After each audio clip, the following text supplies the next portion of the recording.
et à tous. C'est un volume un peu particulier de l'heure du thé, puisque aujourd'hui nous sommes à Budapest, et non pas à Paris, et nous buvons de la bière et non pas du thé.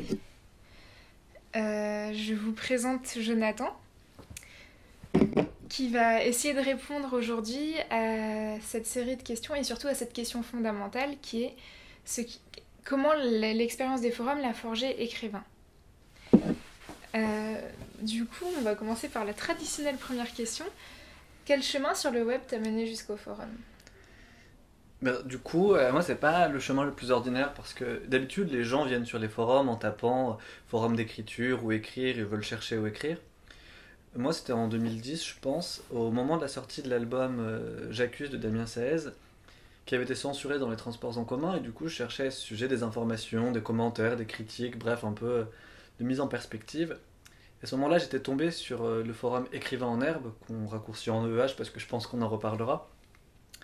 Et du coup, je me souviens que quand je suis arrivé dessus, j'étais là assez incrédule, fasciné, mais pas d'une façon qui était la fascination admirative, c'était plutôt moqueuse. J'avais interpellé directement mon frère, et je lui avais dit tiens, il y a des gens qui écrivent sur des forums et qui se montrent leurs choses. Et du coup, ça m'avait beaucoup fait rire, et donc je m'étais inscrit pour troller, et je troll souvent. Et le troll reviendra aussi, je pense, souvent dans notre échange. Et donc ouais, j'ai été venu, j'avais un peu regardé ce que les gens écrivaient, j'avais été un peu les commenter, et c'est comme ça que je m'y suis inscrit, sauf que j'y suis resté. Parce que du coup, depuis de 2010 jusqu'à aujourd'hui 2019, il y a 9 ans, et du coup je continue aujourd'hui à fréquenter les forums. D'accord, et tu écrivais déjà avant de tomber sur Écrivain en herbe, ou est-ce que tu es devenu écrivain au contact de ce premier forum ? Alors du coup j'écrivais, j'avais un blog, j'ai eu plusieurs blogs successifs, et c'est ça, c'est que l'idée d'écrire sur un forum, de montrer directement, s'intégrer à une communauté, écrire un peu collectivement, m'était pas du tout venu à l'esprit.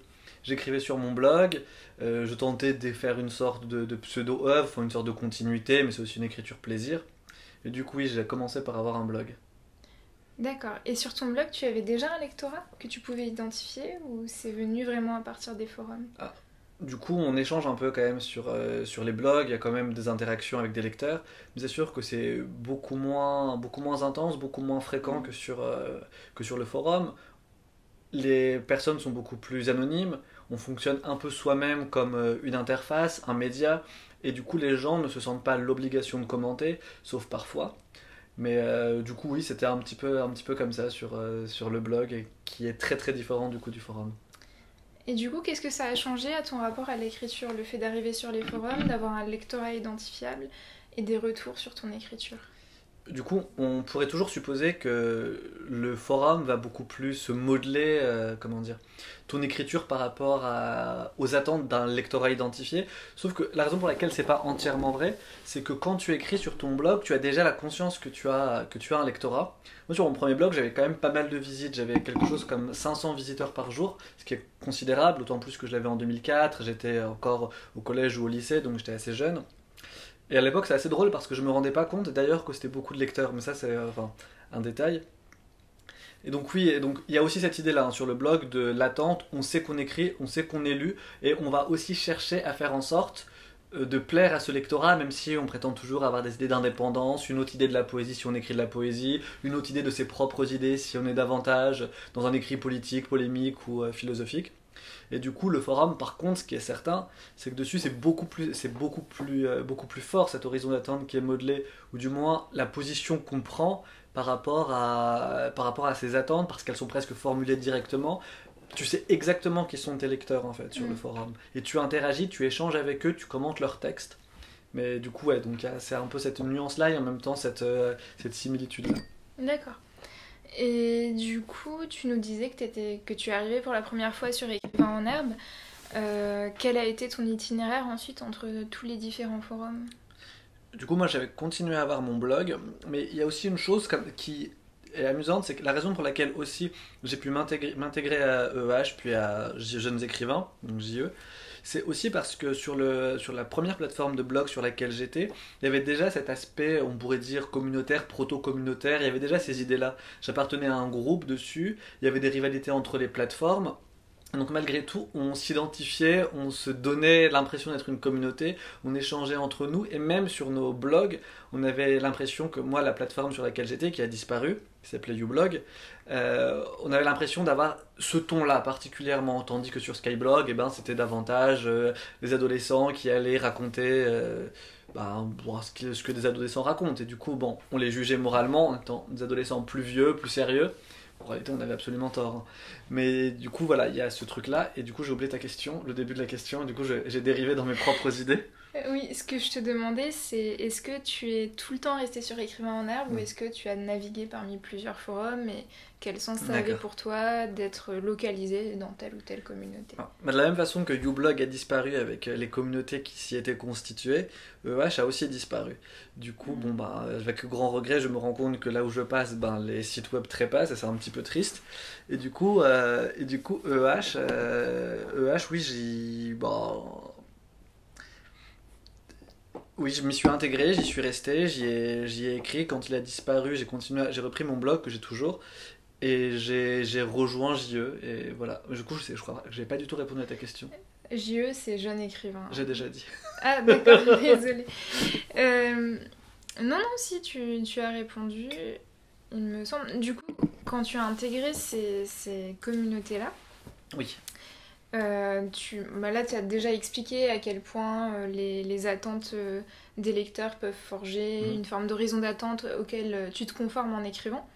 Donc, pour toi, est-ce que ça avait un sens spécial d'écrire au sein d'un collectif? Et est-ce que ça a modelé tes pratiques d'écriture? Oui, ça a forcément eu une influence, mais de la même façon, c'est un peu comme sur tout. On conscientise pas forcément ce qui est à l'œuvre. Par contre, après, rétrospectivement, lorsqu'on se pose, qu'on les regarde, qu'on étudie, c'est toujours un peu pompeux de parler de soi-même, de son écriture, même des écritures des autres en ces termes-là, mais lorsqu'on re-regarde ce qui s'est passé, on se rend compte que bien entendu, on a eu des influences mutuelles, on a été influencé par le fait même d'écrire sur une plateforme, on a été influencé par le fait d'appartenir à une communauté qui devient de plus en plus d'ailleurs soudée, parce que sur les forums, les gens, quand ils restent assez longtemps, finissent par se rencontrer et donc créer des liens beaucoup plus ténus que ceux qu'on peut créer sur un blog, quoi. Voilà. Et du coup, toi, comment est-ce que tu qualifierais ces jeux d'influence réciproque? Est-ce qu'il y a des écrivains qui ont été un peu structurants pour la collectivité, des époques peut-être avec des phénomènes de mode, et comment est-ce que tu les décrirais? Oui, du coup, par exemple, sur EH, ce qui était la figure tutélaire, c'est arrivé par un membre, c'était Louis Aragon. Et c'est arrivé par un membre, tout le monde connaissait Aragon, il y avait des prédispositions à tout le monde, pour tout le monde à le recevoir, parce que c'est l'avant-garde, parce que c'est quand même, ça fait sourire si on dit que c'est un peu scandaleux, mais il y avait quand même c'est quand même un type qui a écrit le français c'est de la merde, ou quelque chose comme ça, c'est une langue que je déteste, on dit qu'il l'écrivait si superbement, c'était des poèmes d'amour, donc forcément on était contents. Et peut-être qu'il faut souligner le fait que quand toi tu arrivais sur Écrivain en herbe, la moyenne d'âge dans la communauté c'était 17 ou 18 ans, et que... Un peu plus. Parfois, non. Je sais pas. Non, mais tu as sûrement raison, je sais plus. C'était une moyenne d'âge en tout cas très jeune, et il y avait c'était la vingtaine.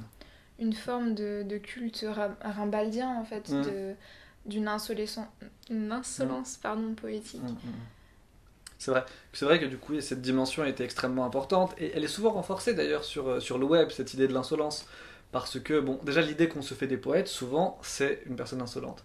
Et en même temps, sur le web, avec la culture trollesque, parce qu'on n'en est jamais loin, parce que c'est aussi une façon quand même, quand on écrit de la poésie, quand on écrit sur internet, de pas se prendre au sérieux que de troller. Parce que c'est très inquiétant de dire je suis poète, c'est très inquiétant de dire je suis poétesse. Du coup, le troll, la mise en distance, l'insolence, ça permet de se décaler par rapport à ça, et en même temps de beaucoup le renforcer. Parce que si j'ai besoin moi-même de troller, de me moquer, d'en rire, c'est que quand même c'est important pour moi. J'ai très peur que ce soit important pour moi, c'est ce qu'on se dit en fait. Donc c'est la rencontre entre Arthur Rimbaud et les trolls. Voilà, un peu. D'accord. Et est-ce qu'aujourd'hui ça a un peu changé, cette crainte de se dire poète dans ces communautés numériques? Je pense que ça a changé, mais je pense qu'elle demeure toujours. Parce que les processus de légitimation officielle continuent d'importer, c'est-à-dire d'être édités. Parce que même si on considère parfois tous ensemble nous sommes tous par exemple des grands lecteurs, que la poésie des gens que nous aimons, bah, elle est vraiment bonne, elle est supérieure à plein de gens qu'on lit et qui sont édités, mais malgré tout, il y a toujours un peu cette inquiétude-là, et il y a toujours quelque chose où dire poète, c'est presque pire que de dire écrivain, romancier. Parce que poète, c'est quand même quelque chose, ça a une image qui est beaucoup plus forte. Le poète, c'est quelqu'un qui, dans la cité, se comporte d'une certaine façon, avec l'insolence que tu décrivais tout à l'heure, mais qui va travailler la langue, qui va être quelqu'un qui va être beaucoup plus. Qui est censé plus être une image, je sais pas, plus fine, mais en tout cas, le mot poète, on voit bien qu'il retentit pas de la même façon que le mot romancier, quoi. Romancier, c'est Guillaume Musso, ça peut être Guillaume Musso, ça peut être Marc Lévy. Poète, c'est. Les figures, elles sont toutes gigantesques, celles dont on se souvient. Même si, bien sûr, il y a des poétesses comme Anna Denoy, il y a des gens qui sont tout à fait dispensables. Ça va un peu vite. Un peu vite en besogne de dire ça, mais oui. D'accord. Et du coup, il y aurait encore un passage obligé par le livre, ou en tout cas par le circuit éditorial traditionnel, pour avoir quelque part le courage de se reconnaître comme poète ou poétesse. Oui, je pense. Je pense qu'on a besoin à un moment que la validation, le jugement sortent du cadre communautaire. Parce qu'au final, la communauté, c'est aussi une famille un peu élargie.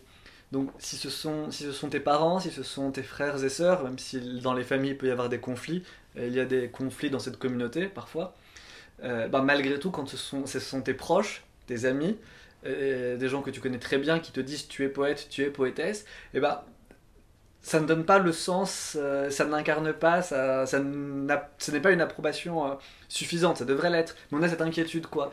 Et cette inquiétude qui est d'autant plus présente que le terme de poète, en fait, il fait peur, et il fait surtout peur quand on se l'applique à soi-même, quoi. D'accord. Et du coup, puisqu'on parlait légitimation par les pairs, et que tu dis qu'elle n'est pas suffisante, malgré tout, est-ce que cette reconnaissance des autres écrivains sur les forums, des autres poètes en l'occurrence, a une importance pour toi? Et de quelle manière? Tu veux dire d'être reconnu par les gens qui sur les plateformes écrivent? Oui. Pas trop, pas trop. Pas trop parce que déjà ça fait partie aussi du personnage que je me suis constitué sur les forums, c'est un personnage de troll. Et j'ai tendance à avoir des détestations extrêmement vigoureuses et des amours aussi très vigoureux. Du coup, forcément, le positionnement que je prends moi-même ne peut pas me faire donner trop de crédit aux gens qui vont me lire et qui vont m'aimer. Ça veut pas dire que c'est une position réelle, mais on est toujours un petit peu, presque sur le forum, on est une persona, quoi. Et à partir de là, les attentes que j'ai moi en tant qu'avatar sur le forum, qui ne sont pas le moi tout à fait civil, qui ne sont pas le moi qui te parle là, même si on est un peu à l'intersection, puisque c'est moi qui parle de celui que je suis là-bas, mais qui est aussi moi ici. Mais du coup, ce truc-là, donc oui, la validation par mes pairs, elle m'importe pas beaucoup. Elle a pu m'importer avec des personnes que j'estimais immensément, mais presque, c'est de moins en moins le cas, quoi. Des gens qui écrivaient comme moi en réalité, des gens dont je me disais ah ça c'est de la vraie poésie, ça c'est de l'écriture. Et si j'y réfléchis, c'était des gens qui écrivaient dans le sillage absolu d'Aragon, et en même temps on avait des processus d'autolégitimation. Ça veut dire que si lui il écrit comme ça, lui aime ce que j'écris, et moi réciproquement j'aime, et en fait tous les deux notre poésie elle est bien.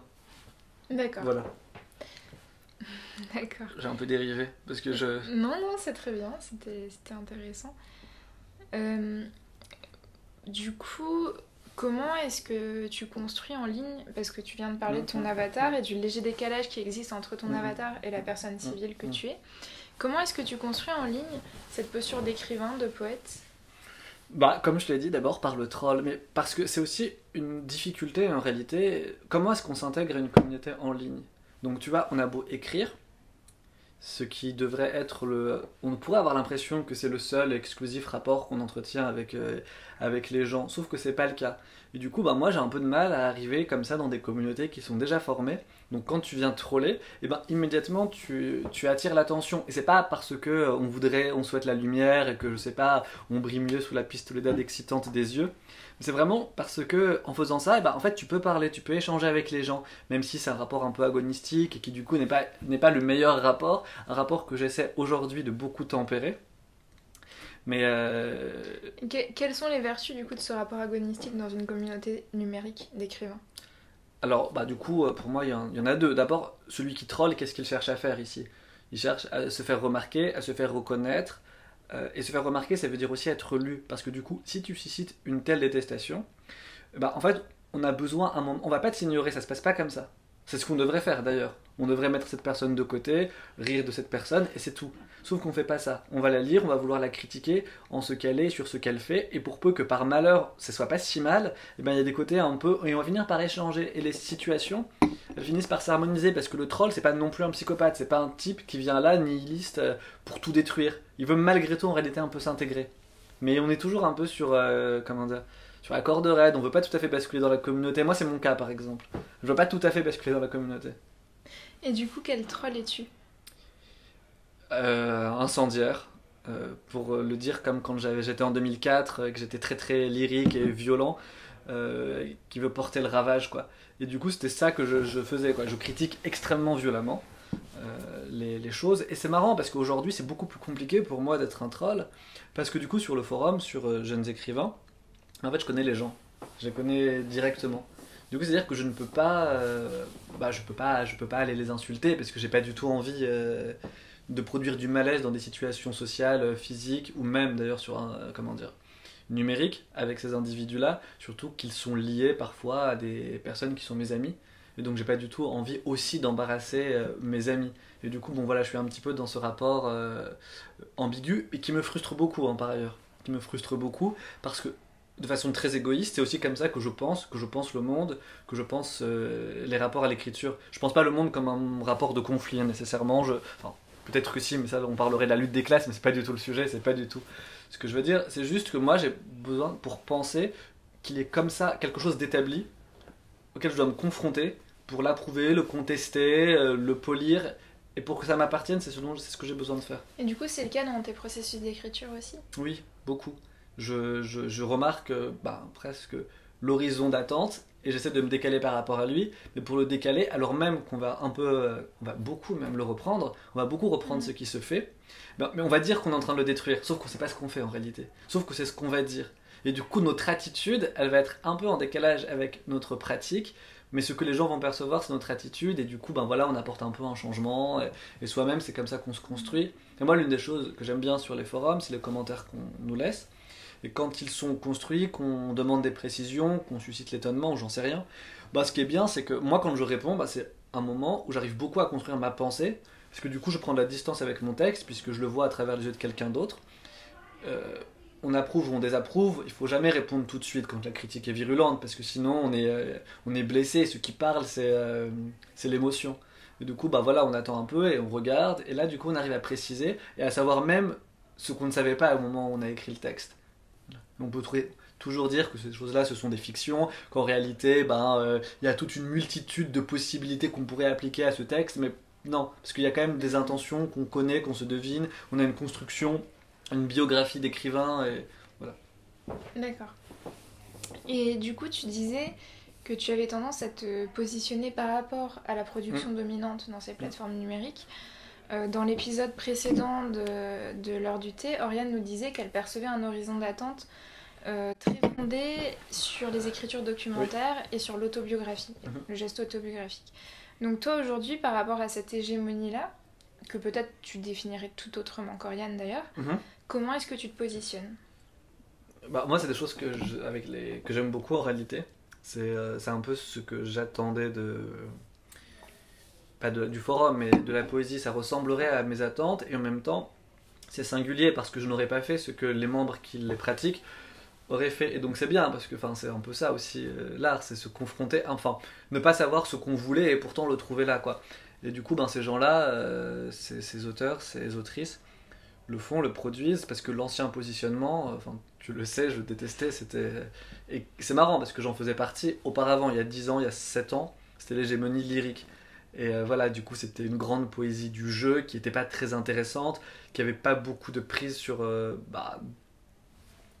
fait, qui était un peu fictive, je trouvais fallacieuse, qui était trompeuse, qui était une idée de la poésie, plutôt qu'une tentative de faire de la poésie. Parce que c'est pas grave d'en faire mal, c'est pas grave de faire n'importe quoi. Mais voilà, et du coup je détestais ça. Et aujourd'hui je trouve que par ces cheminements-là, il y a une très grande aujourd'hui créativité sur le forum, il y a plein de projets qui naissent, parfois qui sont très brefs et qui disparaissent aussitôt après avoir été créés, d'autres qui sont plus durables. et des dispositifs, plein de choses. Et du coup, moi, c'est quelque chose que j'aime bien. J'aime bien la direction que prend le forum, et j'aime bien que chacun s'approprie ces modes-là, quoi. Parce que du coup, elles sont diverses. D'accord, mais du coup, si tu apprécies cette hégémonie-là, comment est-ce que tu fais pour troller? Est-ce que c'est encore possible? Non. Non, pas du tout, du coup. C'est pas possible, vraiment. Là, c'est pas possible. Je peux pas troller, mais d'une part, je peux pas troller principalement quand même, parce que maintenant, je suis trop lié avec les gens qui sont sur le forum. Et donc, c'est devenu impossible pour moi, parce que en somme, insulter quelqu'un qu'on ne connaît pas, c'est-à-dire on insulte en réalité son avatar, on critique de façon violente sa poésie, sauf que quand la personne on la connaît, c'est devenu, c'est vraiment insulter cette personne réelle, cette personne avec cette émotion, et c'est comme ça qu'elle-même elle le prendrait, et donc on doit s'en dispenser. Là tu retrouves l'effet cockpit finalement. Quelque part, mais c'est pas entièrement ça. Mais je te laisse définir ce que c'est l'effet cockpit parce que... Je serais incapable de le définir très précisément, mais l'effet cockpit, c'est cet effet en ligne, comme on n'est pas en présence physique de la personne avec laquelle on interagit, il est beaucoup plus facile d'entrer dans des rapports conflictuels, d'aller à l'insulte, etc. C'est ce qui explique beaucoup de harcèlement en ligne. Ouais, toutes les mécaniques de harcèlement. Oui, et du coup, la raison pour laquelle je disais que c'était pas entièrement ça, c'est parce que, en fait, l'effet cockpit pourrait tout à fait un peu demeurer, mais c'est surtout que je sais que mon interlocuteur, c'est surtout ça, va le prendre comme une attaque personnelle, comme une attaque de cet être qu'il est au monde, et pas juste un rapport extrêmement violent et difficile à sa création, à sa productivité. Du coup, en fait, il n'y a plus de séparation, pas seulement pour moi, mais aussi pour la personne qui reçoit. Il ne se dit pas, ah tiens, s'il me critique aussi violemment, il ne fait que critiquer Jonathan. Il ne fait que critiquer Mahendra Singh Dhoni, qui est ton pseudonyme, mais il critique Jonathan, en fait, qui est derrière. Et donc c'est trop violent, et c'est pas possible. Mais ça, c'est une chose, oui, à laquelle je voulais revenir, mais tu vas peut-être m'interroger dessus, c'est quoi les conséquences d'une communauté? Qu'est-ce que ça a de bénéfique? Je pense qu'on est déjà en train de le dire, mais qu'est-ce que ça a aussi parfois d'un peu dommage, quoi? Je sais pas si c'est une question que tu veux poser, oui, bien sûr. Quelque chose qui t'interpelle. Moi, ce que je trouve, et c'est aussi pour ça que le troll me paraît important, c'est que, en fait, quand on est dans une communauté, c'est-à-dire quand on est dans une famille, on finit par ne plus parvenir à se dire les choses qui sont dures, les choses qui font un peu de mal, surtout sur la production artistique. On est tous en train de se montrer ce qu'on fait, mutuellement, et la seule modalité possible, ça devient l'approbation. Ça, je sais que tu n'es pas complètement d'accord avec ça, que toi tu trouves que les gens se disent quand même des choses, mais moi je trouve pas. Moi je trouve que quand on se les dit, souvent, c'est par le silence, ou pire, que je sais pas comment on pourrait le décrire, mais il y a un truc un peu en creux, genre par exemple, on va plus commenter une personne dont on n'aime plus, ou dont on n'aime pas ce qu'elle fait, alors qu'on la connaît justement en réel, ou qu'on est très proche d'elle en ligne. Et un jour, on va laisser un commentaire qui va dire « Ah, j'aime bien ce que tu as fait ici ». Et on va faire cette sorte d'aveu, que je trouve extrêmement cruel, et beaucoup plus cruel que de dire en permanence que les choses nous plaisent moins, et les défauts qu'on y remarque. Ouais, là, ces derniers temps, du coup, là, ce qu'on fait aujourd'hui, c'est ouais, ces derniers temps, effectivement, ça me plaisait moins, mais là, je te retrouve, ou là, tu fais quelque chose qui est intéressant. Ça veut dire quoi? Ça veut dire que tout ce que tu faisais avant, c'était de la merde, ou c'était pas loin d'être de la merde. Et du coup, c'est super dur. Et c'est souvent ce qu'on fait, c'est souvent ce qu'on voit, c'est que les gens, quand ils aiment pas, en fait, ils gardent le silence. Sauf que le silence, ça a deux sens, c'est ou bien je ne t'ai pas lu, ou bien j'aime pas. Et moi, je trouve ça super dur, et je trouve ça vraiment très dommage. Oui, je sais pas, j'ai du mal à être tout à fait d'accord avec ce que tu dis là, parce que j'ai l'impression, justement, parce qu'on est dans des rapports de confiance mutuelle sur le très long terme, on arrive à dire quand un texte nous semble ponctuellement raté. Oui, mais ponctuellement. Oui. En fait, quand c'est ponctuel, pas quand on aime plus ce que quelqu'un fait, ou pas quand on n'aime pas ce que la personne fait. Là, bien entendu, au contraire, parce que là, c'est marrant ce que tu dis, parce que là, ce que tu dis, c'est, en somme, si c'est ponctuel, ça dit que tout le reste, je l'aime. Tandis que quand je garde le silence sur beaucoup, ça veut dire quand j'aime ponctuellement, c'est-à-dire que tout le reste j'aime pas. Quand j'aime pas ponctuellement, c'est-à-dire que tout le reste j'aime bien. Du coup, t'es plutôt, c'est juste que je sais que tu le vis de façon moins, rigoureuse, violente que moi. Moi, je pense là, enfin, on en a déjà parlé, mais il y a un membre qui est un ancien membre du forum qui revient et qui, du coup, c'est assez marrant, il appartient pas tellement à la communauté, il n'a pas des rapports affectifs très forts avec les membres, et du coup, il se permet des critiques que par ailleurs sont pas forcément pertinentes, sont pas forcément justes, mais qu'importe, il le fait sur un ton qu'on voit plus beaucoup sur le forum, voire plus du tout. Et c'est pas inintéressant pour ça. Et on voit que ça crée de la friction. Et Oui, et ça permet de souligner qu'aujourd'hui les critiques sont devenues peut-être beaucoup plus douces, alors qu'autrefois, en tout cas moi quand je suis arrivée sur le forum en 2010, il y avait une forme de verdeur, un ethos collectif assez violent finalement dans la critique des nouveaux membres et notamment des jeunes membres. tu veux dire que c'était les jeunes membres qui critiquaient de façon virulente? Oui. Non, les membres bien en place qui se permettaient, qui pouvaient se permettre en tout cas parce que leur position était bien établie, une critique très virulente des textes, et ça c'est quelque chose qui s'est effectivement énormément polissé avec le temps. Mais quelque chose du coup qui moi me pose une question, et je me demande est-ce que du coup ces personnes qui critiquaient extrêmement vertement les nouveaux membres, qu'est-ce qu'ils se disaient entre eux? Ils se critiquaient aussi vertement? Ou eux-mêmes qui formaient donc la communauté établie et juste les étrangers ils les violentaient? Non, parce que c'était souvent dans le cadre des concours et les concours anonymisent les participations, donc évidemment parfois on reconnaît les autres membres derrière cet anonymat, mais... Mais oui, mais ouais, enfin, c'est souvent quelque chose que je déplore sur le fait que je trouve le grand défaut de la communauté, c'est que justement on pourrait être dans un rapport tellement de confiance qu'on pourrait tout se dire tout le temps, et qu'en fait on n'y parvient pas parce qu'on a trop peur de heurter les gens qu'on aime, ce qui est aussi une belle chose, hein, mais qui vient quand on est dans la création avec quelque chose d'un peu dommage et d'un peu triste, et ce serait trop dommage de laisser des gens dont on estime ou dont on a estimé l'écriture un jour s'enfermer dans des postures un peu ridicules. Et on peut voir que les dire, parfois ça aide. Je sais que j'ai déjà fait ça à des personnes, c'est pas bien, je le referai pas aujourd'hui, même pour des personnes même pour des personnes qui sont anonymes, que je ne connais pas, même si j'étais sur un nouveau forum, je ferai plus ça. Mais j'ai déjà été interpellé des membres de façon extrêmement violente, et voilà quoi. Et bon, ça peut avoir du positif, mais en même temps ça peut faire beaucoup trop de mal. D'accord. Ouais, du coup, là, ce que tu as fait finalement, c'est souligner la place de l'affect dans les sociabilités numériques. Exactement, très juste. Et en lien avec la création. Maintenant, on va passer à la place de l'outil numérique en tant que tel.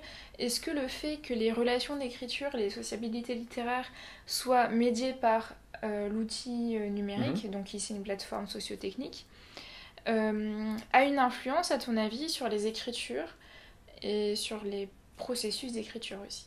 Oui. En fait, c'est une question, je trouve, qui est hyper difficile.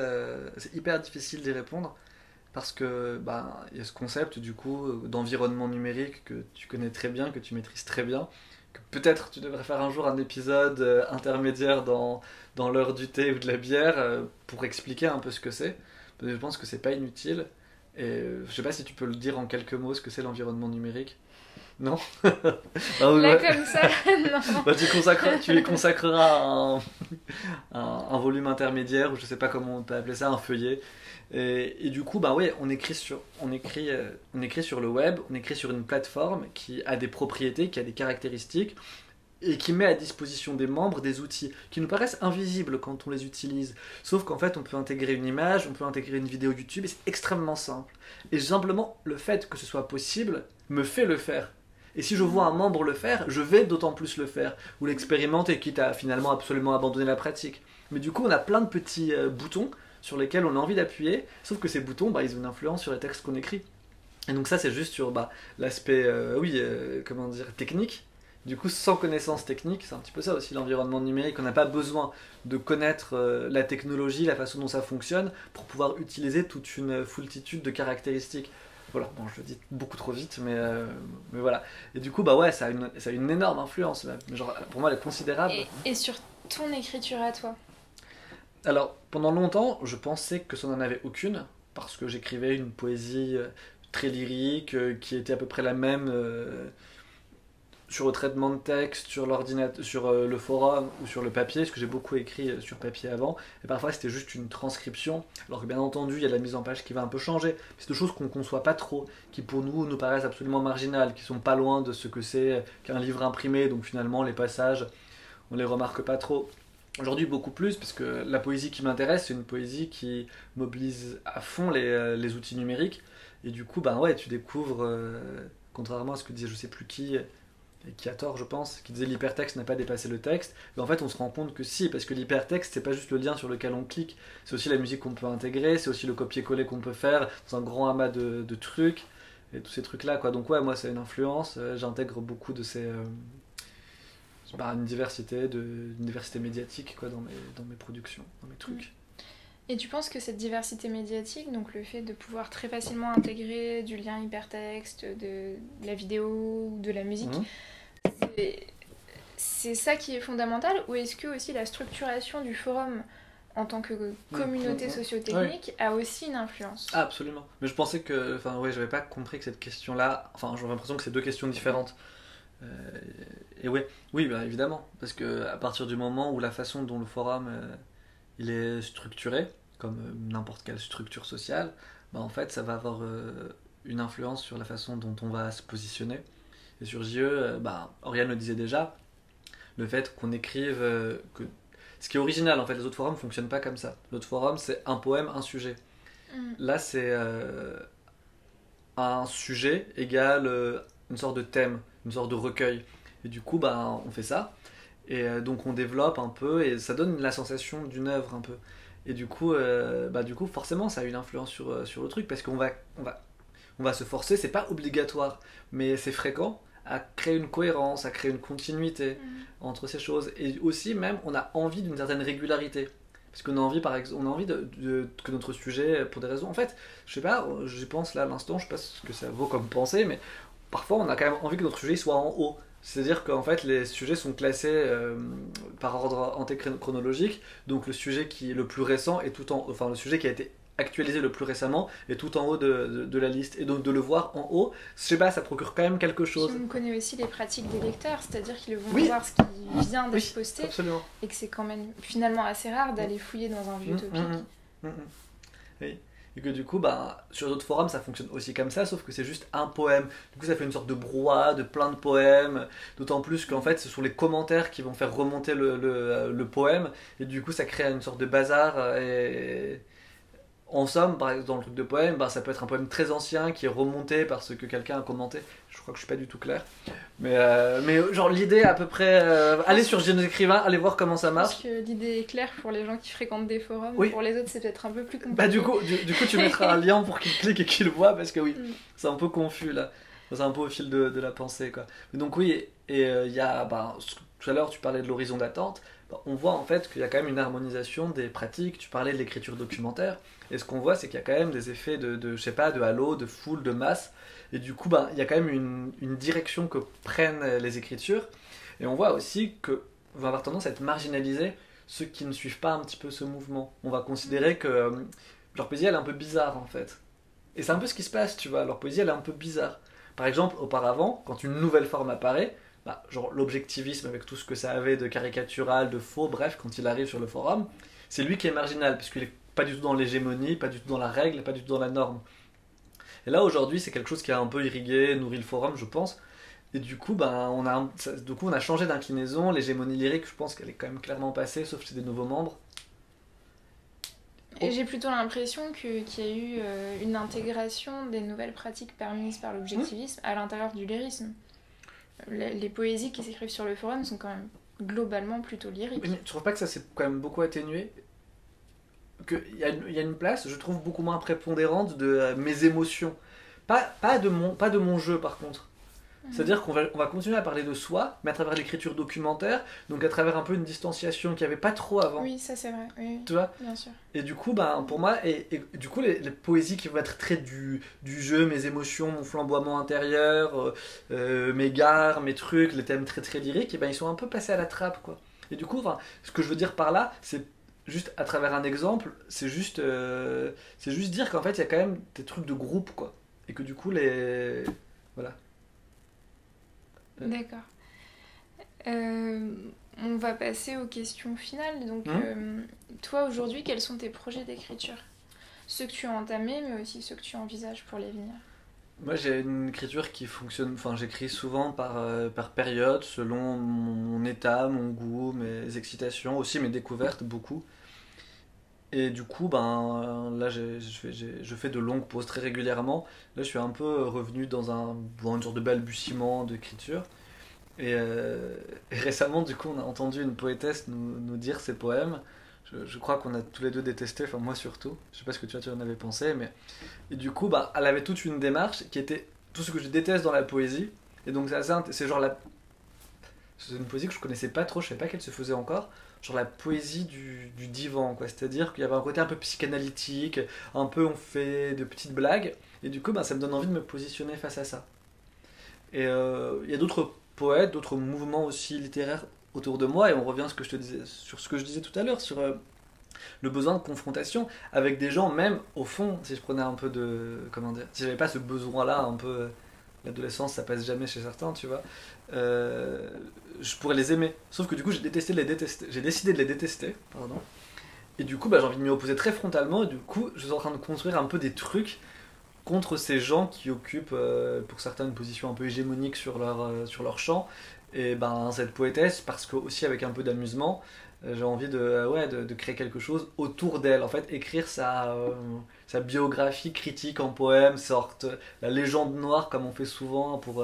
Contre Sainte-Beuve et autres. Par exemple, exactement, voilà. Mm. En fait, le côté c'est pas le côté iconoclaste forcément qui me plaît parce que j'ai pas besoin que ces trucs-là soient des icônes, que ce soit sacré. Mais c'est que quand même, faut que ce soit installé, faut que ce soit institué. Et voilà. Mais c'est pas du genre du nihilisme. Quand le but c'est pas qu'il ne reste plus rien, que tout est moche, que rien ne vaut rien, tu vois. D'accord. Donc, est-ce que tu te fais une image mentale des forums quand tu n'es pas connecté et quand tu ne navigues pas dessus? Ah, c'est quand même une drôle de question parce que Moi, je la trouve intéressante parce qu'on parle finalement d'un lieu, d'un espace hmm, numérique. Et comment se représente-t-on les espaces numériques in absentia? C'est ça la question. hmm. Est-ce que ça a une matérialité? Est-ce que ça... Mais le truc c'est ça, c'est qu'en fait si on pense, si je pense au forum, je vais voir dans ma tête la page d'accueil Mm. d'une façon très sommaire et très résumée. Et la façon dont aussi je pense le forum, c'est maintenant qu'on a tous des smartphones, c'est le lieu que je peux consulter quand j'en ai envie en allant sur mon téléphone. Et donc il me continue, il est présent. Si j'ai écrit un texte et que je veux voir les opinions qu'en ont les membres, et ben j'y vais par ce biais-là. Et donc il m'accompagne tout le temps. Et le problème, en fait, de parler en termes de ces représentations mentales, c'est qu'on est très très très influencé par beaucoup de verbes, de mots, on surfe sur le web, et on a tout ce langage qui contraint un peu à ce moment-là, dans ta Mm. question, l'imagination que je peux m'en faire. Parce que c'est ce que j'ai envie de dire, je navigue. Sauf que est-ce que je navigue vraiment? Bah j'en sais rien. Donc les métaphores préexistantes pour Mm, parler de mm, l'espace du web mm. contraignent en fait l'image que tu peux Ouais. en avoir. En fait, pas l'image que je peux en avoir, mais lorsqu'on me demande de me... Comment dire? Surtout comme ça... quelle est mon image, immédiatement ce que je vais vouloir mobiliser comme terminologie, ça va être ces trucs-là un peu clichés qui sont un peu un peu vides en réalité, Mm. qui ont eu beaucoup de sens, qui en ont encore en réalité, mais juste à ce moment-là, je me dis oui, c'est un peu ça, oui, je navigue. Et c'est vrai, je navigue parce que tu vas d'onglet en onglet, de page en page, de poème en poème, et ouais, mais pour moi, oui, je vais juste te dire, c'est un lieu par contre, ça c'est certain, c'est quelque part. C'est juste que c'est quelque part qui est dans ma poche, devant mon écran, dans ma tête, et qui est aussi tous les gens que je connais, quoi. D'accord. Et donc on va passer à la question finale. Penses-tu que l'expérience de l'écriture sur les forums est constitutive d'une nouvelle forgerie de l'écrivain? Je sais pas. J'ai l'impression que on est toujours dans un truc intermédiaire parce que est-ce qu'on n'a pas toujours eu des lieux, des techniques où on écrivait et le forum c'est juste quelque chose qui ressemble et en même temps qui est un peu différent, mais comme sont tous les processus un peu collectifs d'écrivain et d'écriture quoi. Et je pense qu'en dernier terme il y a toujours, c'est pas, les gens n'écrivent pas pour être publiés, pour être édités, c'est clairement pas le cas. Mais je pense qu'il y a quand même ce truc-là, tu vois, qui existe. Et du coup, il y a quand même cette idée, cette possibilité, quoi. Hein. Donc pour toi, c'est une expérience de sociabilité littéraire qui finalement n'est pas très originale, qui s'inscrit dans la continuité de Absolument. toutes les sociabilités qui, dans l'histoire, Exactement. Mais ont forgé des écrivains. Exactement. Et voilà, c'est très bien dit. Je dirais juste que c'est ça, en fait, c'est que c'est une structure spécifique qui donc produit produit des choses spécifiques, mais qui, formellement, va ressembler à d'autres choses. Mais c'est juste que c'est tellement différent dans ses propriétés que ça va aboutir à des, des décoctions différentes, quoi. Mais sur la modalité, c'est un peu pareil, quoi. Voilà. D'accord. Bon. Bah, merci beaucoup. Est-ce que tu veux rajouter quelque chose pour terminer ce volume? Mort au lyrique. D'accord. Merci.